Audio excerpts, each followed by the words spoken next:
All right, today we have Ben Baldus of Baldus Horsemanship. We are in Gainesville, Texas, and I want to thank you for joining us here. We drove down today. We've literally been here 15, 20 minutes. And so, as usual with some of these podcasts, I'm hearing it all for the first time myself.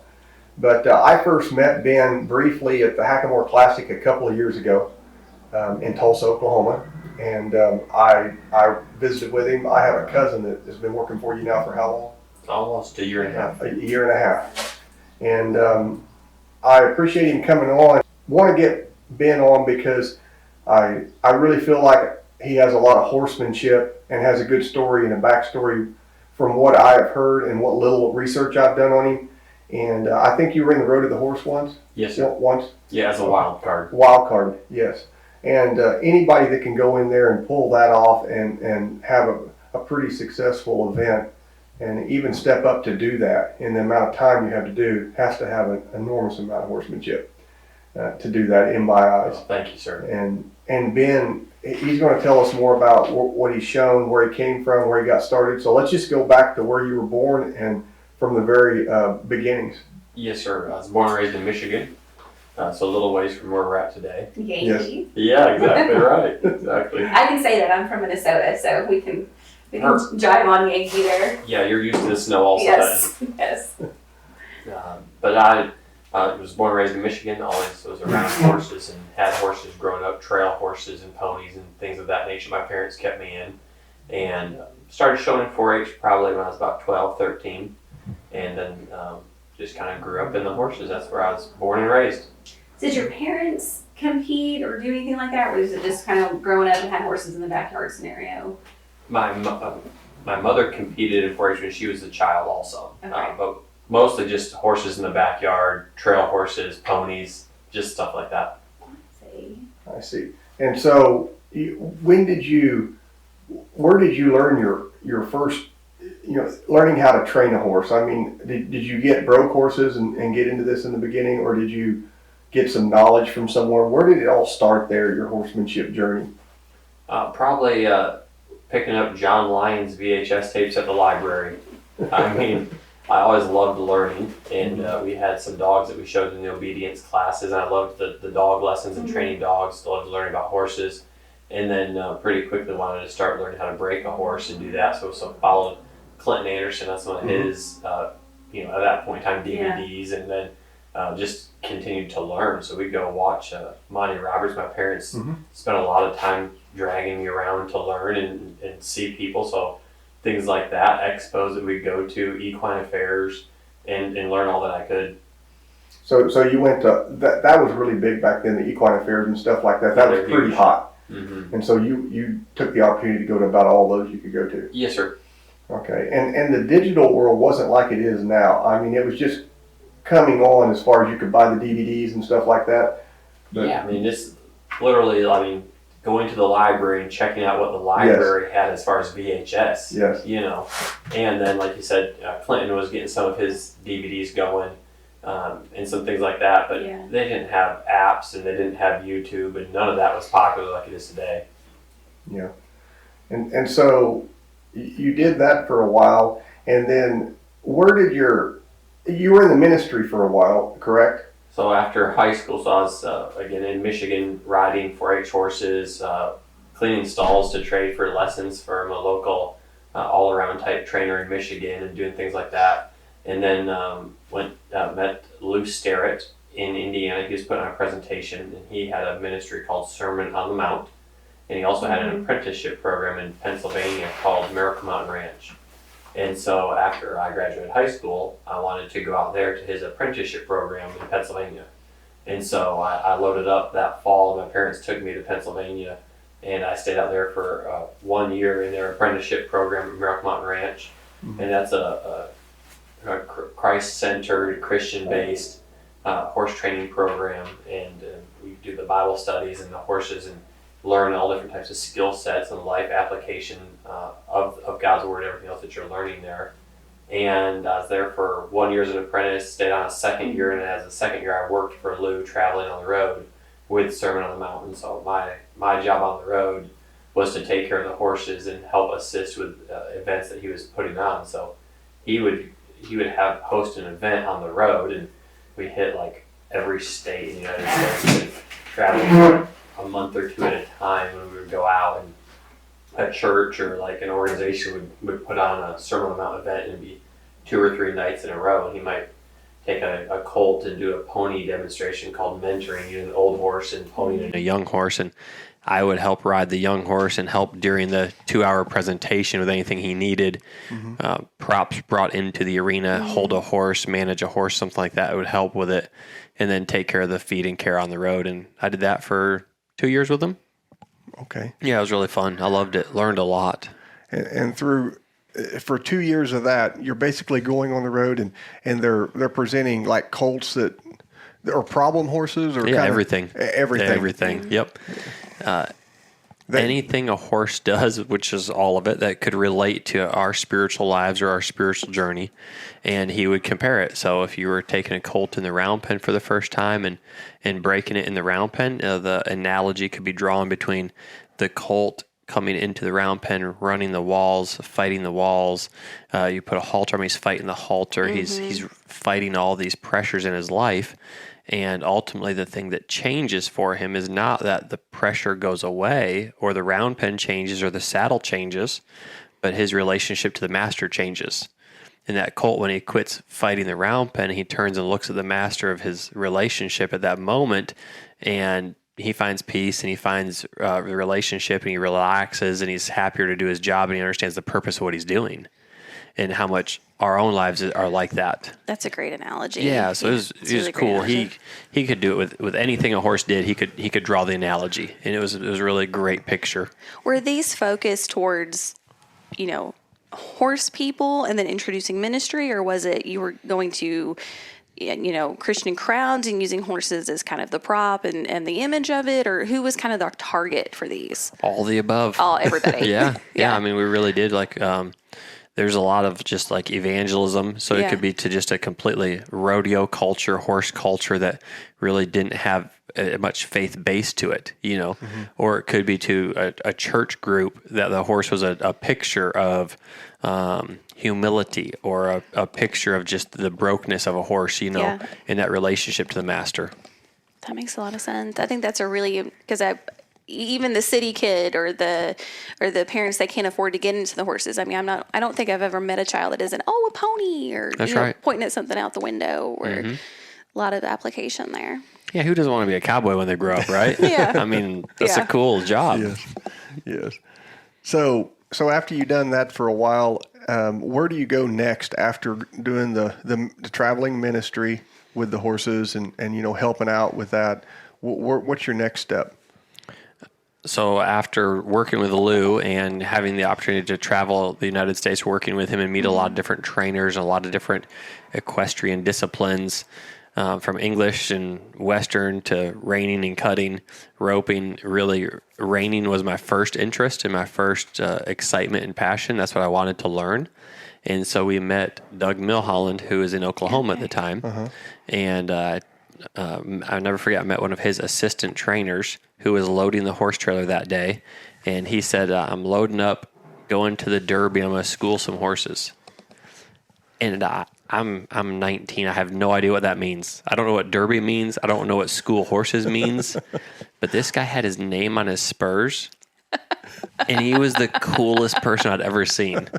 I was like, I don't know what you're doing, but I want to be like you, right? That's great. He was like 19. So I asked Doug, I said, hey, can I come work for you? He goes, yeah, you can start tomorrow.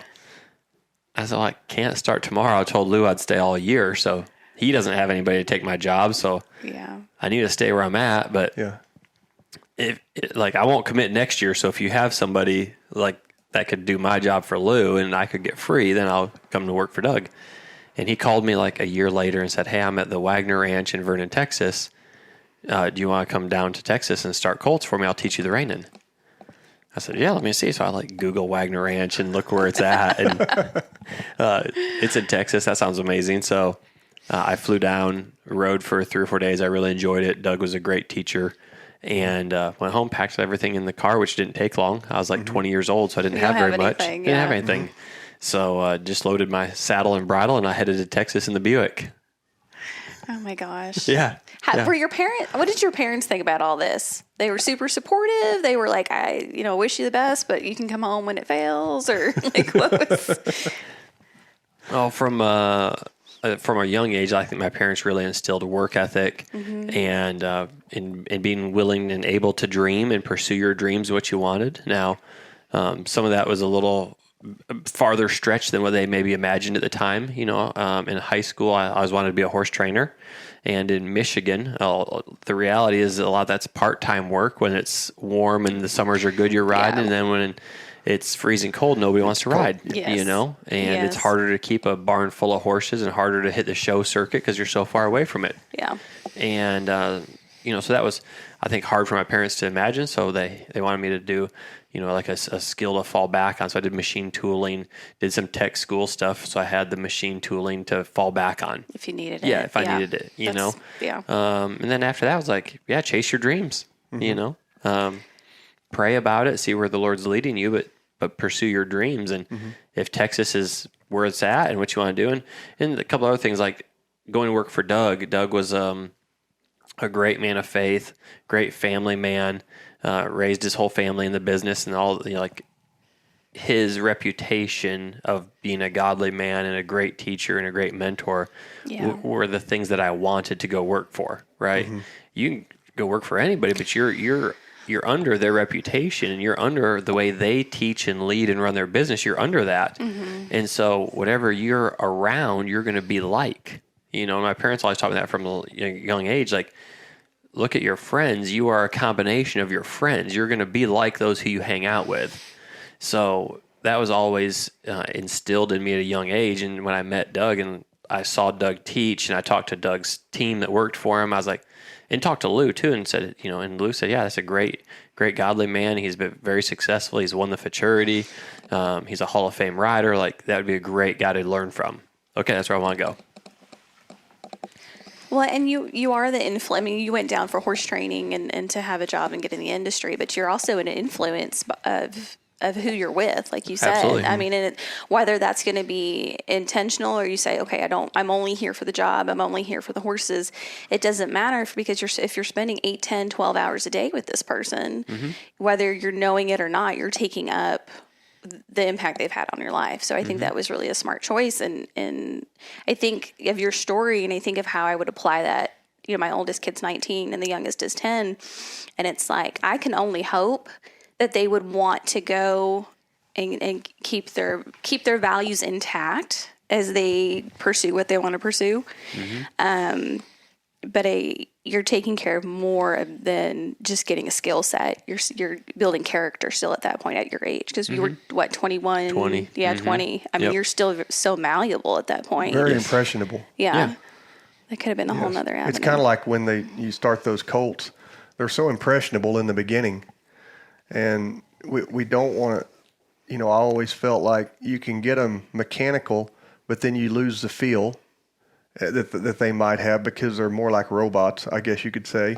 And then when you have to call upon them or count on them, it's not there because they were never committed to it anyway. And I feel just like when people go to work, I mean, Dylan has said nothing but good about being down here, Well, that's it's been a great thing. I mean, a great thing, and I think he's very thankful. And when I found out he was coming down here, I said he's in good hands. He's in very good hands. And I think, we pulled in here. Him. We pulled in, and I don't know how many people That's what I was here. just gonna say. We pull in, and we're not even out of the truck, and it is. I swear, it feels like 8 different people have said, "Hi, how are you? You guys doing all right? Do you have a good drive?" And Ben's over here, and that is so different. It's like not like that everywhere. The vibe here is so different and so positive. It was just, it's a great way of overwhelming almost, because it was just like, man, these people don't know me from Adam. They don't know my name. I'm just some stranger rolling up with Missouri plates on our truck. Like, oh no, who's here? What are they wanting? Yeah, but no, everybody has been, just instantly nice. And it's that stuff, great. You were around, it sounds like you were set up to be around the right people early on, and Yes, sir. and that helped so much. Well, and that was one of the things like working for Lou that on the road, like he had pressure of making the next event and like a truck would break down and we'd have just travel and things that happen. And he always maintained a positive attitude, maintained a lot of prayer about his life and what he was doing and his focus on the Lord and maintained those things in his life. And then working for Doug was always very patient. He was very kind, always very welcoming to anybody that came over and wanted to learn or take lessons and just very open to a lot of that stuff, and truly I think for our team, like for the horse training, it's neat to watch somebody do something impressive with a horse, like to show, okay, that's neat. But how does that affect others and what are you doing with it? And so if you're not investing in the next generation, either in a discipleship fashion of some way, like your skill set just lives and dies with you. That's it. So you need to give it away. You need to be helping others. And the better we are at that, the more we grow our industry and the more we grow what we're involved in. So I enjoy the team's amazing. The staff are great. Everybody we have is really, really fun. They all work incredibly hard. They all catch the culture. They enjoy it. And really That's like awesome. just everybody is in a growth mindset and a pursuit of being your best and doing your best every day, And so you went to work for Doug, and so now you're stepping into the performance world, into the reining. Mm-hmm. And so how long did that last, and what did that look like? Your tenure there, what was that like? So work for Doug was, I think, 6 years. And we did reiners for the first 3 or 4, primarily focused on like reining futurity, derbies, the NRBC, the major reining events. And showed horses for Wagners and learned to show, and Doug taught me how to show. So that was, huge, and what a stepping stone that was. And then after I was probably there 5 or 6 years, Doug headed back out on his own, and Wagner asked if I'd stay and be the head trainer there. So I stayed for another 2 or 3 years. My wife and I were married, and we both worked there together. And during that time, like she was helping with the reproductive work at the ranch and managing the stallions and the mares and helping with that. And then I would be riding, training horses. We get to go to the shows together and just learning to train and show. And then they had 2 sons of Highbrow Cat and a son of one-time Pepto. And those stallions are bred to cut and bred to cow horse. And we were doing reining, and I thought, man, this is really difficult on these horses. They're kind of more suited to cow horse. I've never done the cow horse, but there's a reining pattern in it. And if I could learn the cow work and I already know some of the reining, maybe we could do the working cow horse. And I had 2 really good horses the first year I went to Reno, and I was instantly hooked. I just loved it and loved the feel of a cow coming out in the fence work and being like, this horse needs to be on my team, and we need to be a team against the cow to work this cow correctly. He needs to read it and help me. Then he needs to listen when I tell him where to go on the cow. And that was just an incredible feeling of that horse wanting to do his job and help me do the job. And that was so much fun. I was like, this is what I want to do. Well, I want to do cow horses. So, and you're going into this, you have a reining background. So how did that look?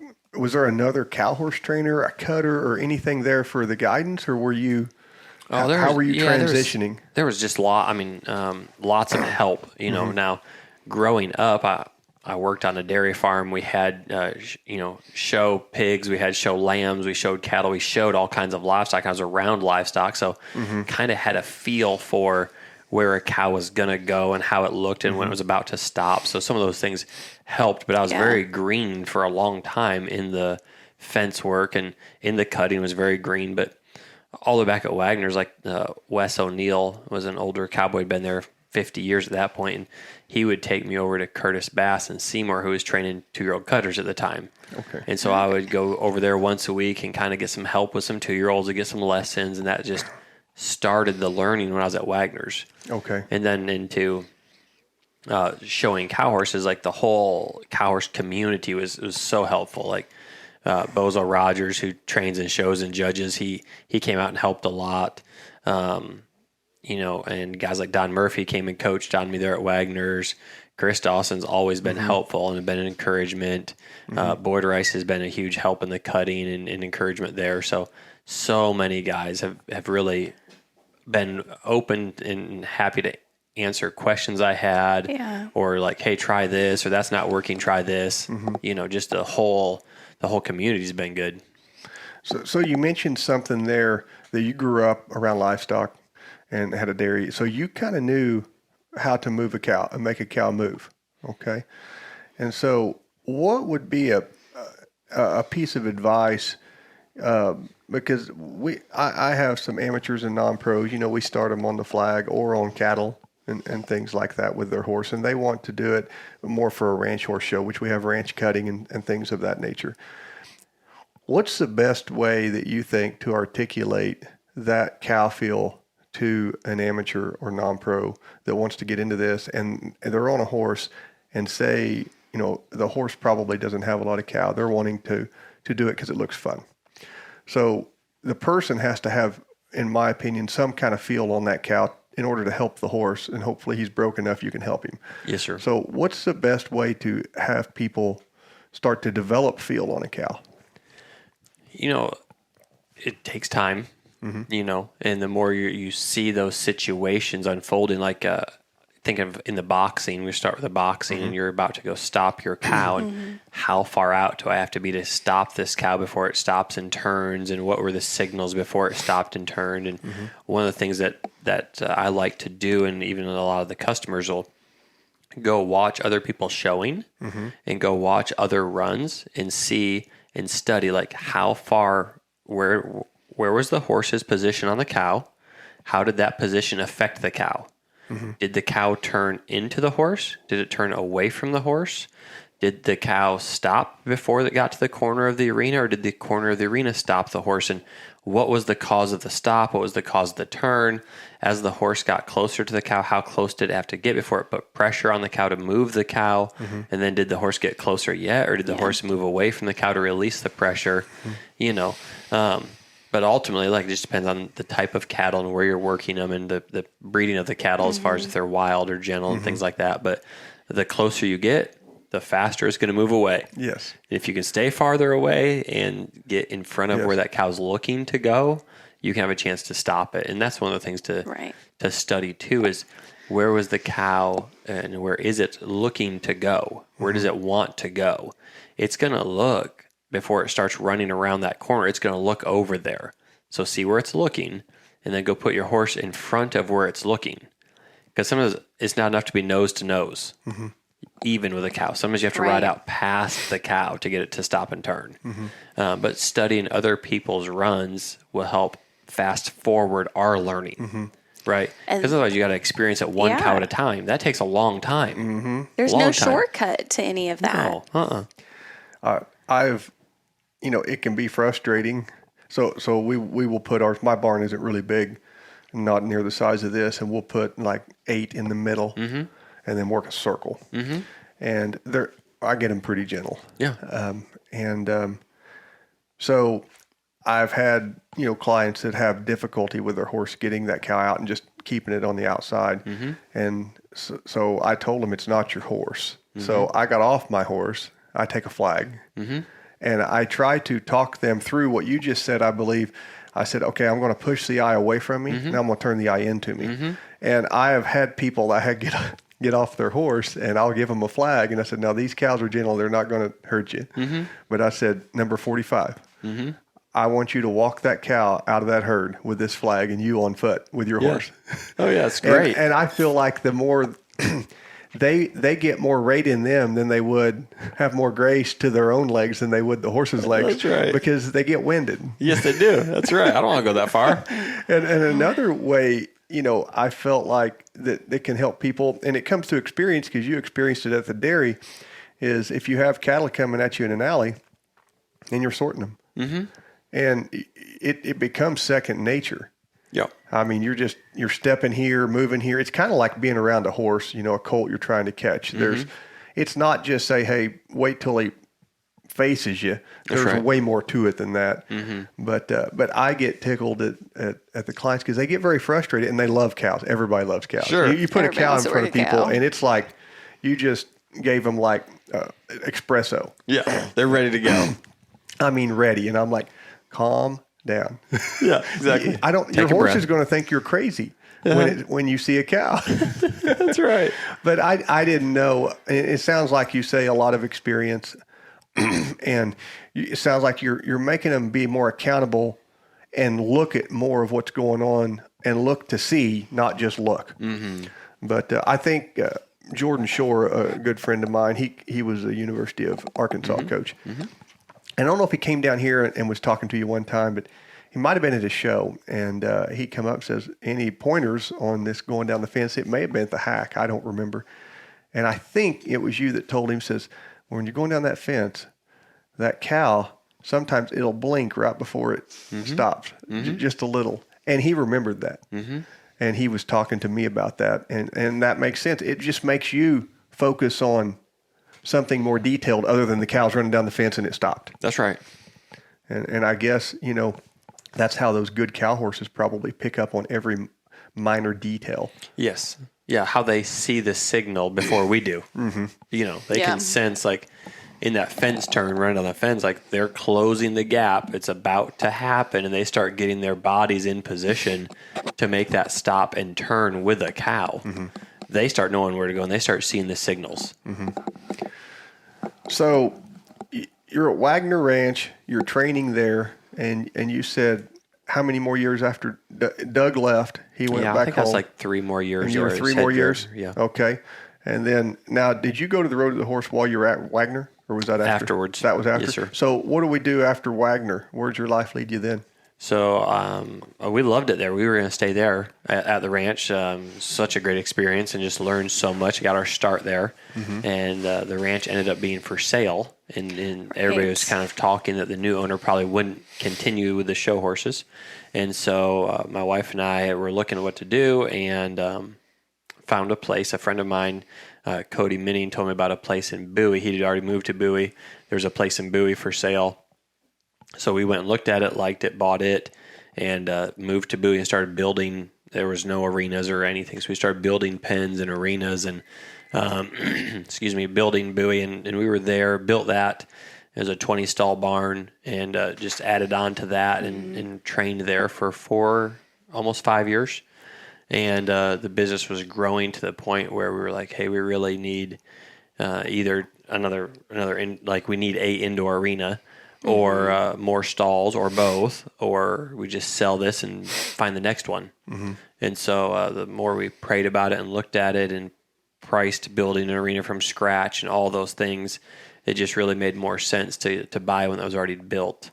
Okay. And so we started looking, and then this place in Gainesville was on the market. So we had found it, and a friend of mine told me about it, and bought this about 4.5 years ago now. Okay. So when you were in Bowie, so is that the first time that, because you worked for Wagner's, you were under Milholland, was Bowie the first time that you're in, like, this is your deal, like you've got the place payment, you got to pay the bills sink every or month, swim, this is it. like you've got to make it work. And Yes. and so how long were you there before you felt like you'd outgrown it? I mean, probably 3 years, 4 years. Yeah. That's pretty quick. I mean, your reputation must have carried with you from that point. Was there a learning curve you came across doing that, as far as, you didn't have a safety net of having working for somebody at that point? Was it just, did you have enough guidance from other trainers that you'd been around that gave you good advice on how to run a whole place by yourself and cover it all? Or did you have a lot of that responsibility when you were You feel pretty in the first Did you place? feel pretty confident with stepping it on up? I mean, I think, no, I didn't feel confident with it. No. I mean, when you're trying to make a good decision, but I remember being at Wagner's, again, like, if we stay here and they don't keep the show horses going, like, I'm happy to start colts, but I love showing. Like, that's where my passion is. So what does that look like? And then making those decisions like, okay, if we start our own business, how many people would send us horses? And you're trying to make a list, like how many horses could I get? There's there's 5 people that might send a horse, 2 of those might pan out. Turned out it was 1, So for the first month, there was 1 horse in training, which was great because I had lots of time to build the rest of it. So I borrowed a welder and built and worked. And again, my parents taught us how to work and taught us how to be creative and to learn and never to be afraid to ask for help. So if it's something I didn't know, I'll ask for help. I'll find help. I'll figure it out. I'll go ask somebody.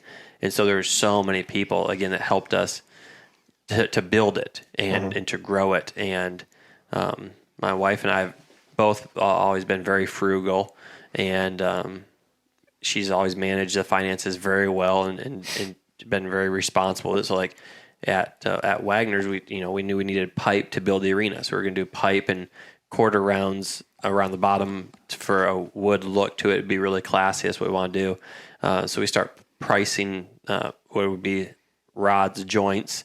So your 2 3/8 pipe is going to cost, like, at that point in time, this sounds cheap, but it was like $50 for a joint. Okay. And that's 30 foot. So I started asking around. I'm like, hey, I know out in that pasture, there's a bunch of flow line out there. Can I cut that up and take it? They're like, yeah, like, for like $1 a joint. Yeah. Okay. So from 50 to $1. Yes. Yeah. If I cut it and pick it up. Okay. What's a saw cost? Now I got a little boat trailer to load it in. I mean, a rickety piece of junk boat trailer that I can stack it in. Yes. But we spent all summer, like as soon as we'd work horses till we couldn't work any more horses, then she would carry buckets of water in the back of the feed truck to put out fires, and I'd be out there cutting pipes, and she's got water to put it out the fires. But we stacked up so much pipe that when we got to Bowie and started building, it was like, I have pipe that I already picked up and carried over there. That's awesome. And that's just, one example of ways that we were creative and frugal and built it as best that we could afford at the time.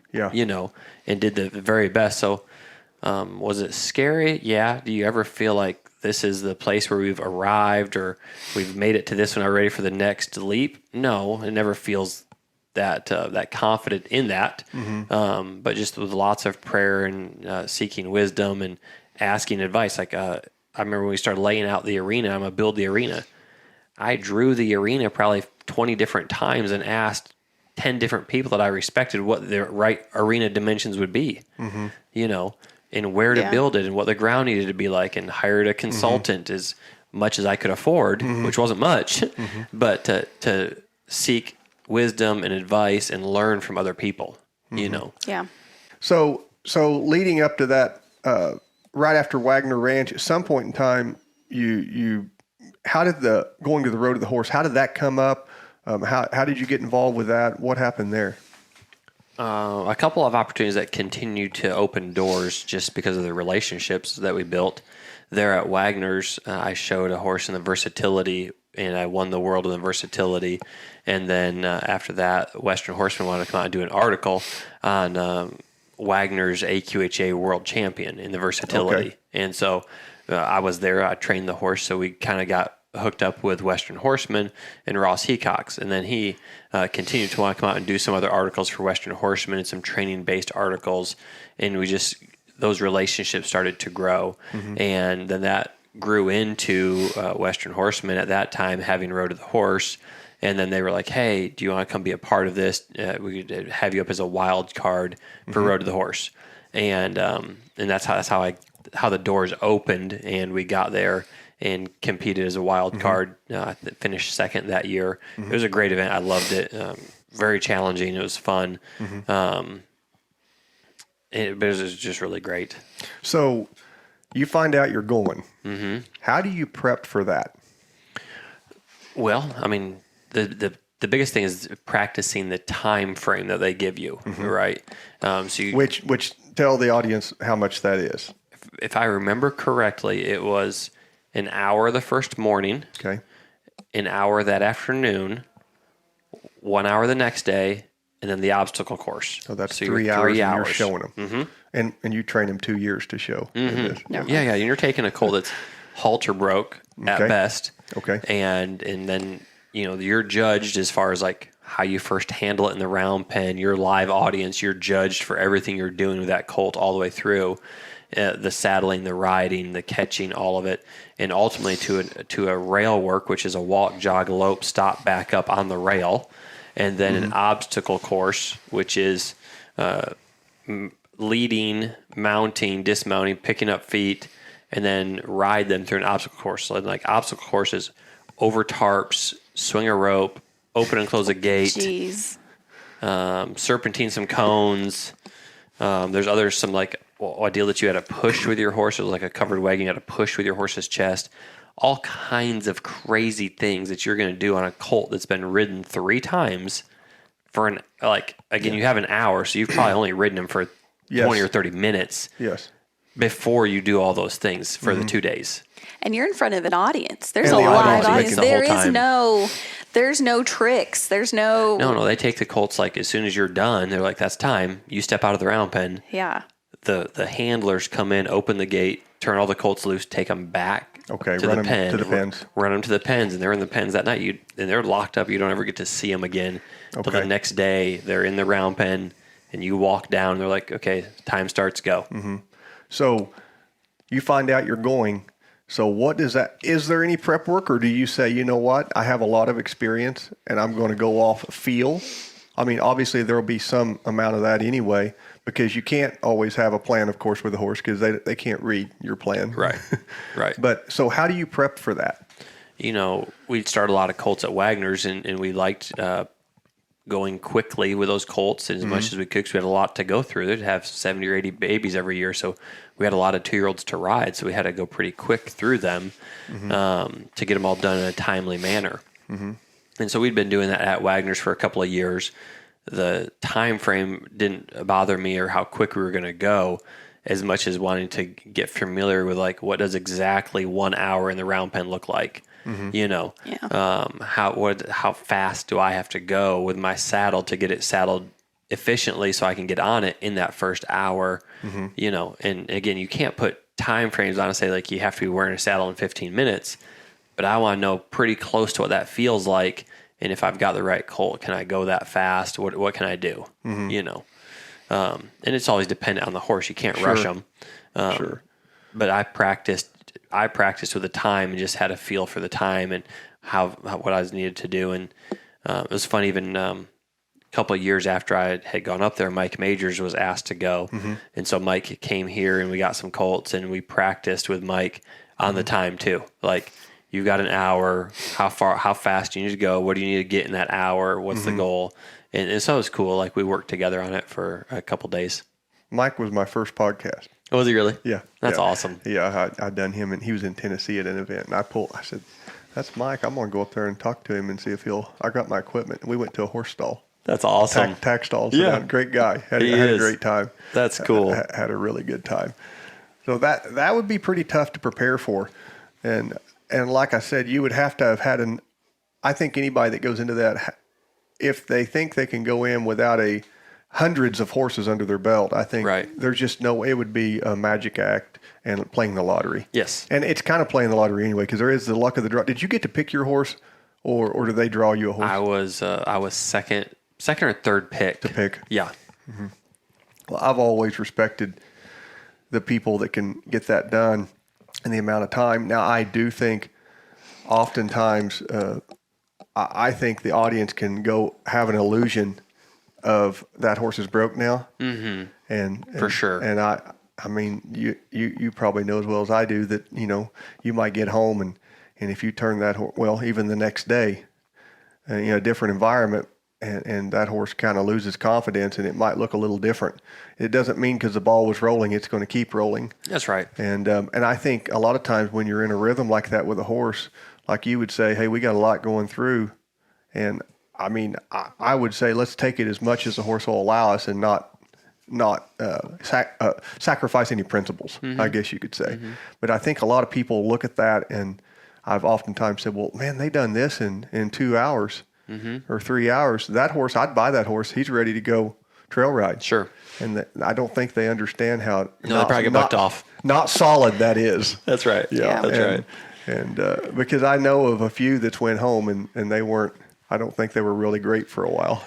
Well, ultimately, like what they were doing at Road to the Horse is a great demonstration of what professionals can do with a good minded animal and how fast they can go. And we still when we're starting colts here, we go quick, but never to compromise the colt or scare the colt, and it's always unique for each colt. So if we get one in that's wild, we go a little slower. If we get one that's super confident and quiet and very trusting of humans, then we can go very quickly, have it saddled and ride in 20 or 30 minutes, But again, always what's best for the colt and what they can handle. You're exactly right. Like the Road to the Horse, just because those horses have done the obstacle course and been through everything doesn't mean they're finished safe to trail ride for anybody. Right. That professional knows what to do. Yes. But they're not. They're a long ways from safe for the general public or ready to Absolutely. for something like that. And don't try this at home. That's right. That's exactly right. Yeah, for sure. Man, I love watching it. I know this year they've got some new people going to be in it, and it'll be nice to watch and hear how everybody does. It's a great thing to watch. I think It is. And it's people, unless they've started colts, they don't understand how hard that is. I mean, I can't imagine being under that pressure, under all those eyes, the audience, the horse, and trying to do the best you can for the horse, but not compromise and get greedy. I would think that would be tough, not to get greedy. And it's like, I've loved watching that year. Wade Black was the one who won the wild card. He was fantastic. He's so capable. His Martin Black's son grew up in the industry, been starting colts his entire life. He was incredible to watch. And there's lots of other great ones there. Chris Cox has always been fantastic, and like you said, to manage your own pressure and what you feel, because you can see the other 3 or 4 round pens working. So you're like, I can't even touch mine, and they've already got it saddled. Yeah. Well, now you start, like you said, compromising, because you're like, maybe my colt's not ready, but I'm going to rush this anyways. Well, now he's going to get scared. He's going to start bucking. There's going to be lots of other things that happen as a chain result of moving too quickly. And I would think you need to have a process and trust the process. For sure. That would be very tough. So now you're into you show a lot of cow horses right now. You showed in the ranch, what was it? You've won the Versatility World twice, Yes. right? Yes, ma'am. I think So- a couple more, but yeah. At least, yeah. So you won it when you were at Wagner's, right? With one of their horses. That's, what year was that? I don't know, a long time ago. Long time ago. So the ranch was fairly new back then, wasn't it? I mean, because the ranch isn't something we've done for Versatility. hundreds of years. Yes. Correct. Yes. Correct. What does that look like? What do you feel like that looks like now versus to when you first started it, when your first big win there? And do you feel like I don't even know do you still follow it? Do you still compete in the Versatility? I sure do, yeah. What have you seen as far as the big changes from where it was and where we are now with it? Yeah, we showed in Houston during their livestock show back then, and that was the World Show. So you qualified and showed in the Versatility World Show as an AQHA class. And, the big changes or significant changes, I think, as all the equestrian sports have done, the horses continually get better, better pedigrees, better conformation, better minds. So we're seeing a higher quality horse in that sport more and more. The numbers are growing for that sport. I think with the ranch riding, that class is growing with AQHA, so it's also trickling into the Versatility that we're getting a lot more in the ranch riding class and the ranch trail classes. So that continues to fill up. But for me, the part that I enjoyed, like from my childhood, showing the 4-H, showing some all-around stuff, showing some trail and pleasure, and then some reining, it's really fit that I've done a little bit of all of it, so I'm comfortable with those things. Then I've had a lot of help just adding the trail and the pleasure to it. And then today, for our customers, we may have a horse that is really pretty and moves good and is a really great horse, but maybe doesn't have quite the extra sting that a cow horse would, or maybe quite the speed down the fence to be an open level major event cow horse. And but it's still a really good horse, and maybe it's even better in the trail and pleasure and conformation because it's so pretty and laid back and easy going. That horse might go over to the AQHA versatility and go win some world titles over there, and that's a great thing that I get to offer those customers who have some horses that they might want to keep. So I'll we've shown in it every year, and I'll have probably 3, or I think right now it looks like 3 junior horses and 2 senior horses for it again this year. It's in June in Amarillo. They moved it. Didn't They did. So that keeps us busy because we are always focused on what horses we get qualified for the versatility, and then what's going to go show in the versatility each year. And that is growing so much. Yes, sir. I mean, even the local ranch horse shows for us, that's our main clientele. Yeah. And so like you said, you have to be able to do a little bit of all of it. And I think a lot of the non-pros and amateurs, they look at it and they think, I can do this. And sometimes, the cow horse obviously can be a little intimidating. Sure. And they said, hey, look, I don't want to go down the fence, and I hate to just go and box. But is there something else we can do? And they go to the versatility shows, and they feel like there's a lot of different classes that they can get in and have fun. Well, and I think the other thing the versatility offers, again, to be a cutting horse person or a cow horse person, you probably need to have cows at home. It's hard to show in the cow horse if you have no cows to work. 2 of our events are cow related, and you need good ground to slide. So that's hard to get into as a non-pro or as an amateur. But the versatility is like, well, I can work on my trail in the pasture. That's how we show. We show outside, so I can work on my trail in the pasture, put some logs out there, back through an L, work a gate. My trail's done. My pleasure can be outside. My conformation, So now we only have the reining and fence work. So if I can get a few lessons, I can still go be competitive there. A great place for people to get started. And I think it saved the horse show world a little bit as far as the horse shows where you maybe AQHA shows and stuff. It has really, it all kind of happened and blew up kind of around COVID. I felt like it just really intensified in people wanting to do it and get out. Yes. And then, of course, Hollywood has had a big influence on it, too. All the shows that's came out, I think that's really changed a lot. I've had people walk in the barn and says, I want my horses to ride like they do on TV. That's right. And they're not talking about Bonanza. That's right. And that's really, really, I think, put more fish in the pool. It really has. And horses came up because of that. That's right. Yeah, and it's good for everybody. And not to mention just having an out for the horses. Now, do you guys rope any? We sure do. And so that's growing. Yes, it is. Crazy. Yeah, and I'm not really. I don't know to the extent that it's growing. Other than I know you're seeing a lot of horses that are going in these sales that are qualified, the stallions for the Riata buckle or any of the buckles they have. And those colts are bringing good money, and people are going towards it kind of like they do the cutting and the reining for the futurities. Yes. And there's a lot of guys winning a lot of money in the futurities, I believe. And that's really, really blowing up. And that gives, I think, another out for these horses. That's right. So there really isn't a reason a horse can't do something. That's right. With everything that we have out there right now. Yeah, and if I have an avenue for everything, like you said, you have one that's maybe just not quite enough of that one characteristic you need for the cow horse, but it can go be great at the ranch.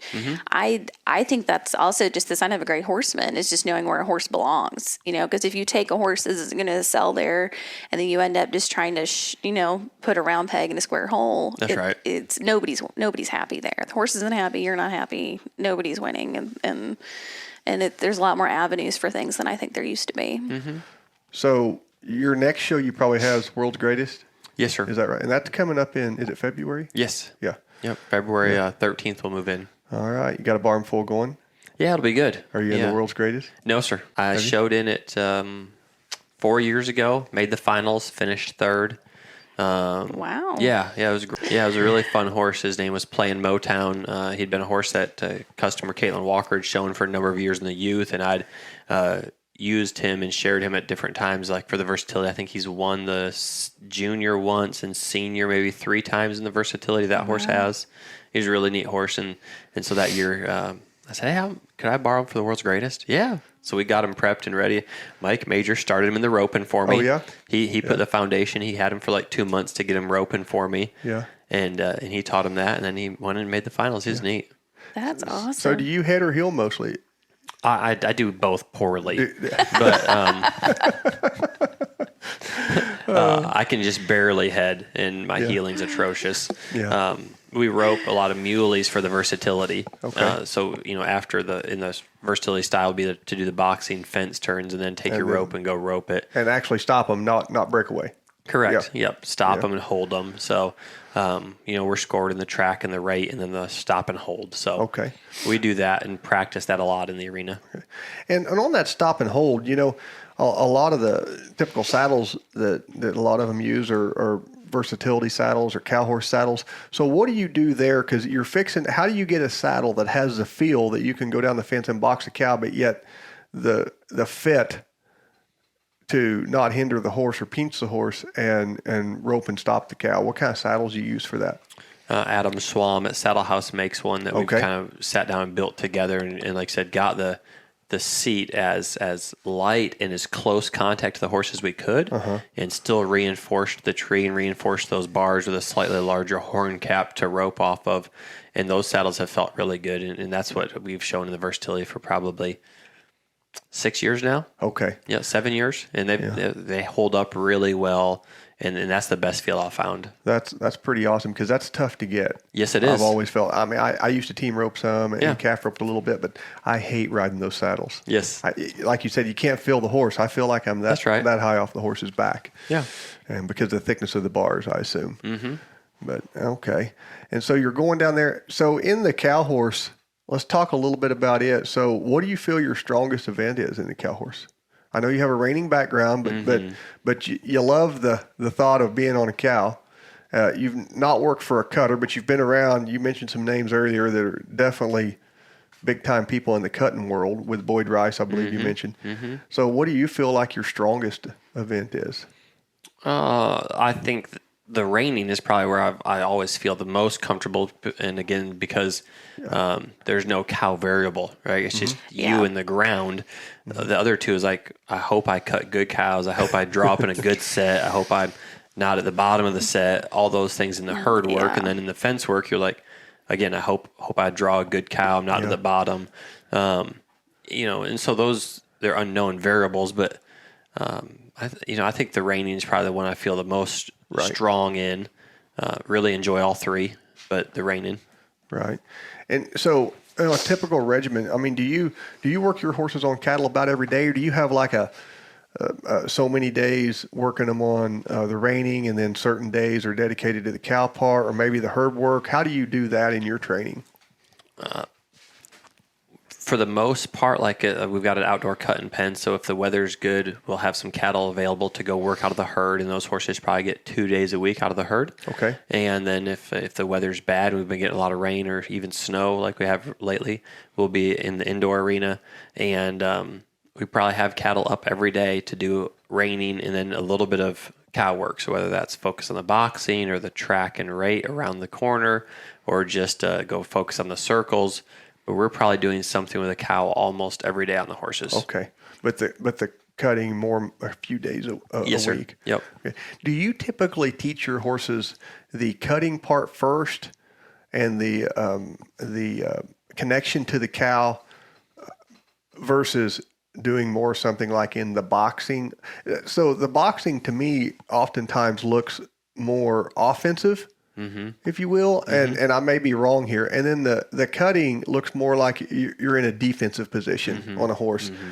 And I run into horses that have been boxed on, say from some amateurs that they just started with boxing, so their horse didn't have a background. They went to a boxing clinic. The horse never seen a cow. Sure. And now they're offensively moving that cow. And what I see is a lot of times that horse first move is not to load, but to encroach upon the cow. And it creates chaos going the other way because you get behind the drive line. So do you guys put a lot of that working maybe in a circle for a long time first and that one-on-one connection or out of the herd? How do you do that versus creating more of the boxing motion? Yeah, good question. We start with the flag work and the flag focus, and then as we approach the cows, it's usually like one cow in the cutting pen or one cow in the arena, and ultimately, like you're describing the boxing, if a cow is going to create pressure and put pressure on a horse, and the cow is going to come into the horse, then to me it feels very similar to the herd work. Okay. Right? Because essentially you're working a straight line, you're stopping straight, you're turning with a cow, and you're blocking the cow from going to the other end of the arena because it's trying to get past you to go to the other end. Same feels the herd, minus the herd help and the turn back guys. But when a cow won't move, now we have to step into it in the boxing because it's not moving, so we have to step in to make it move. And then often, like you're describing, that's where you get the forward motion turn from. And so as we're working young horses, the most emphasis, even if we have to step up to a cow, is as you step up, before you turn right or left, you back 2 steps and then turn. And then turn. Every time that animal, or if it's a flag, that object in front of you starts to move right or left, you back up first and then go right or left. Or describe it as draw or load before you start to go right or left. Because that's the biggest thing I try to, when people don't understand that, because they don't understand how to, number one, themselves, I'm driving the cow, now I'm going to go stop the cow. Drive the cow, stop the cow. That's right. It's kind of confusing to them. Yes. They get really confused on it. But I've told some, I said, if you'll watch the top guys box their cow before they go down the fence, most of the time, their horse stops before it turns. That's right. I said, it don't come in and will. That's right. And I said, when you watch a lot of novice, they're just getting into it. It looks wilder because it's kind of created by the rider and horse. That's right. Creating too much pressure on that cow because of a poor turn. For sure. Because of a poor turn. Yes, you're exactly right. And I try to slow it down for him and said, so see his cow? You looked at it, but that horse actually stopped before it done the turn. Yes. But what they think happens is they come in and they sling them into the cow and get faster and rush it into the cow for sure. Yeah, then it ends up being a train wreck. But well, so what has been your biggest achievement so far? Your biggest, it don't even have to be a win, but something, most notable thing that meant the most to you at this point in time. That's a good question.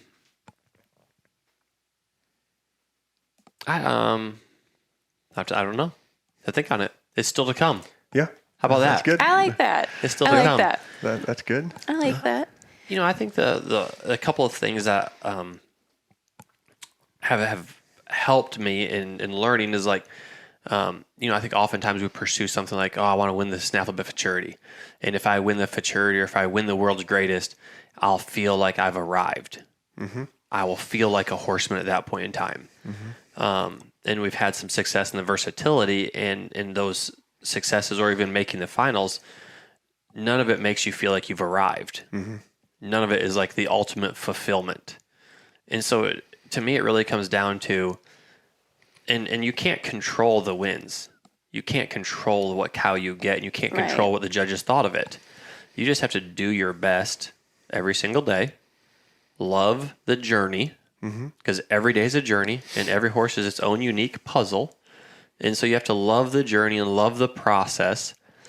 And if you're doing your best, loving the journey, loving the process every single day, there will be wins. There will be successes down the road.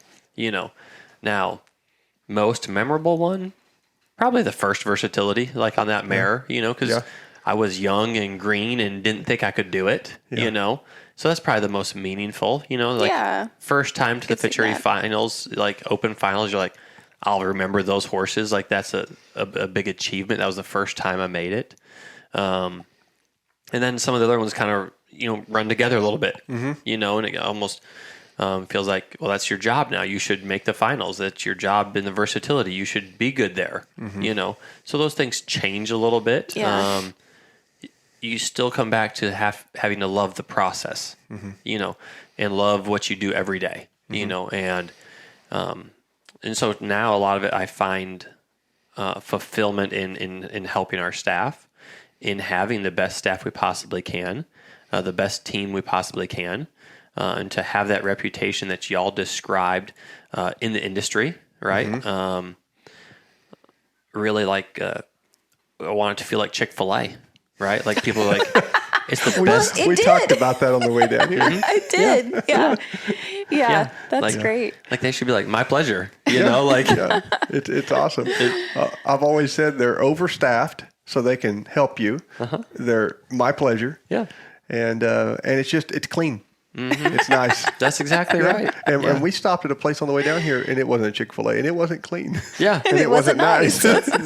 you got it. And we left. That's right. That's right. And I think there's I heard someone, an elder, years ago tell me, he says, listen, it doesn't cost nothing to be clean. You know, you don't even have to be wealthy. You don't have to have the best stuff, but be clean and tidy.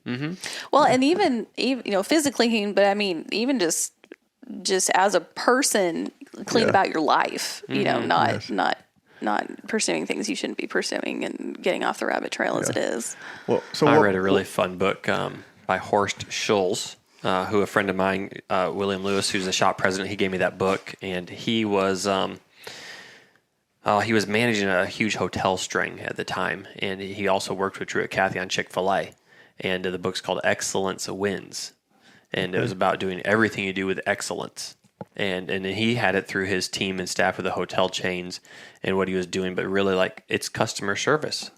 Everything that we do in the horse business is customer service. We have to train the horse, but every horse has an owner. it does. That's a customer service. Yeah.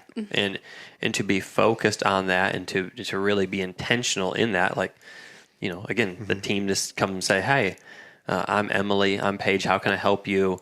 You know, and they're there to help, and they're there to make sure your experience is good and that you've had everything you need from the first time the truck and trailer pull in Yeah. to if it's your 100th time coming for a lesson. Like your customer service experience should be the same.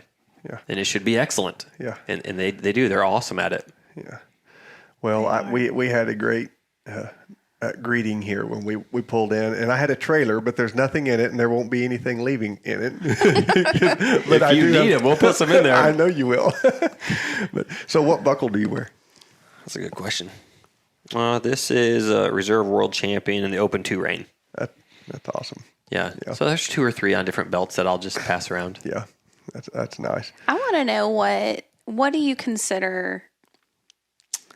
I don't want to say what's the best horse you've ridden. What's the best horse you have valued up until this point in your life? Whether it's something you made a big win on, or if it's a horse that really taught you a lesson as a trainer, or what made an impression in your journey to this point? Oh, I'm probably most grateful and feel the most bad for all the horses I've wrecked, probably. Right? Yeah. I mean, I can specifically remember. Well, I'd I like was to not have that one expecting back. that. you weren't expecting I that. wasn't expecting that. Yeah. One particular mare, I'd watched a training DVD on lead changes and flying lead changes, and the guy doing the DVD obviously had an extremely nice 2-year-old, and he was very advanced, and he was kind of showing off how good he was by doing the DVD on a 2-year-old, right? So I'm like, I am so far behind. My 4-year-old is going to get it tomorrow. And of course, it's the lead change. Y'all, I smoked her. For a month, I did exactly what the DVD said, and it wrecked her. Like, completely wrecked her. Yeah, you couldn't change this without her throwing her head and running off. She was never the same. Drinking the wind. Yeah. So, like, you know, probably most grateful for her because I learned what not to do. Yeah. But also feel bad. Like, she never changed leads again. Ever. Oh, poor thing. But then, like, other horses, there was a mare named Danny's Little Step at Wagner's.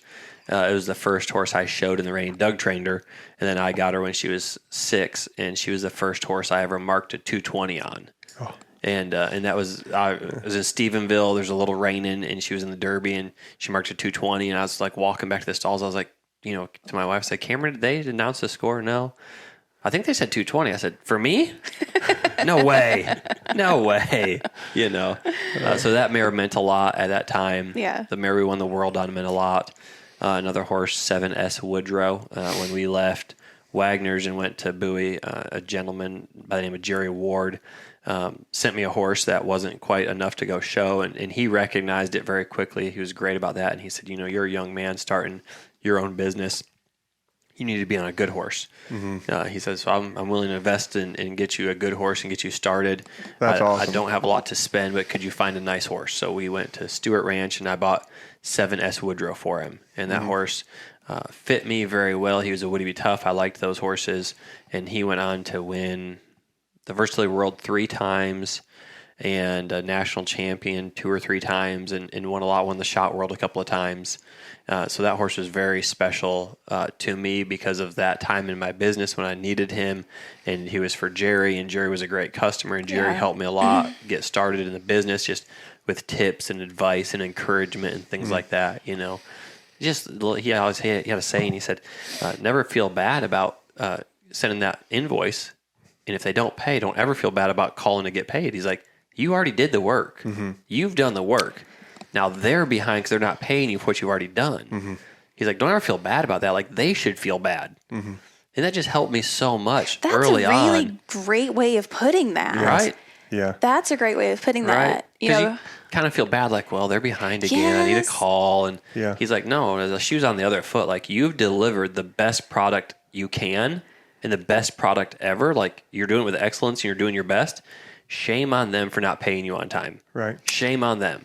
So he's like, call and get it. And like, if anybody's ever late, like, make them pay on time. You're running a business, not a nonprofit. Yeah. It was so helpful. Just as a young trainer to be like, that is empowering to hear and being like, that's how I need to do it. Especially young trainers. Yeah, I think absolutely. sometimes, absolutely. that happens. But, and then on the other deal, just like he was a great client for you, man, good clients are so, we couldn't do it without them. That's right. I couldn't. That's right. I really couldn't. And I've been pretty blessed to have some really good clients over the years. And it, because when you're a young trainer, you sure can't go buy the good horses. No, of course not. We have to get them. But that's a good piece of business advice for any business. That's right. That you're in. Well, Ben, I want to thank you for sitting down with us, and I'm glad that we were on our way when you called. I was hitting 44, and I told my wife, I said, we're turning. We needed to turn or go right on down towards down 44 a little further because we were headed to Wichita Falls. I said, I'm so glad he called. I said, I'm sure he just got busy. I said, I'm glad he called. I'm going to come down. And I want to come back down again sometime. I'd like to hang out sometime. And bring some horses around with us. We'd enjoy that. Come down and stay ride for a few days. And I want to talk to some more of your help. Absolutely. And so how would people find you if they need to find you on social media or anything? We're on Facebook, and there's a website. Baldus Horsemanship? Yes, sir. Mm-hmm. Okay. Yep. All right. And call me. I'm terrible about answering it, but they can call. That's okay. I understand. I've had a couple of calls since we've been sitting here. Sure. So if people are slow to call back, I'm the world's worst too. I get it. So we're all busy. But I want to thank you for letting us come down and talk about this. Great. And I look forward to coming back again. If anybody wants to get into the cow horse, I highly recommend coming down. This is a great atmosphere down here. Well, thank you. Yeah. Thank you. We always enjoy having people come visit and come ride, so everyone's welcome. All right. Awesome. All right. You have anything? I learned a lot because I had only thought of you. I'm not as into. She was Googling you on the way down. I was a little bit because I know the research, right? I know he was as cow horse. Sure. And so to see that you had done, I knew you went to ride on the horse, but I didn't know you had done, and you continue to do all this in the versatility. Mm-hmm. And I'm like, to me, that is just it's such a sign of your diversity. And I really appreciate that. I think that's really I think that's looking out for the horses to find places to be versus. And I've yet to be around anybody in the cow horse yet that wasn't friendly and offered their support and help and everything. Everybody seems to be really helpful. They are. It's a great community. And it takes a lot because, everybody has to help one another, especially in the herb work. Yes, that's right. And everybody's cheering for one another. That's right. Anyway, I'm going to let you go, and we're going to call it a wrap, and I appreciate it.